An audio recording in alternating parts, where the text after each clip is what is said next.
DJ nous disent ne pas oublier que derrière chaque verre que vous commandez, il y a du sang qui se cache.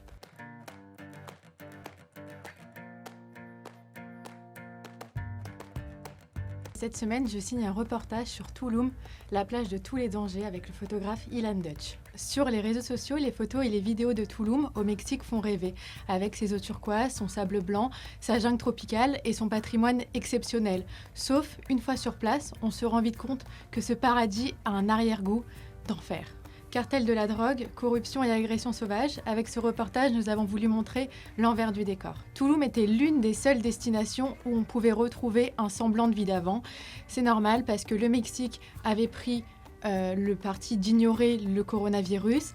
Il a préféré jouer la carte de l'économie. Donc à l'arrivée pour les étrangers, pas de test PCR, pas de quarantaine, donc les touristes arrivaient en masse au Mexique pour faire la fête. Et les masques, bien sûr, restaient au fond de la valise.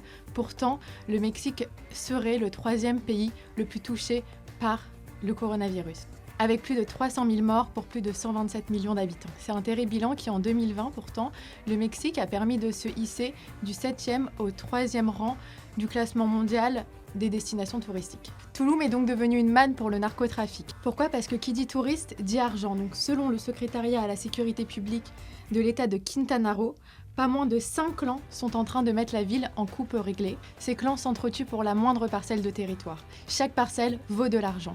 Au pays des tacos, ce sont les gangsters, les boss.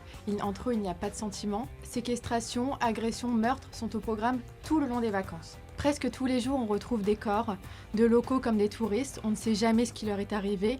La presse ne parle pas, les locaux ne parlent pas. Et surtout, quand on demande à la police pourquoi ils sont là, pourquoi ils sont nombreux, à ce moment-là, ils nous disent « On est là juste pour vous protéger, mais vous inquiétez pas, il ne s'est rien passé, tout va bien ».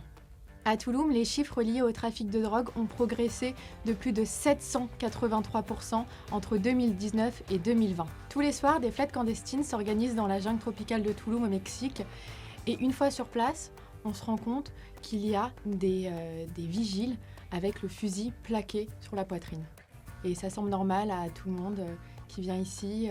Et les DJ nous disent qu'il faut s'habituer, c'est comme ça. Et surtout, ne pas oublier que derrière chaque verre que vous commandez, il y a du sang qui se cache.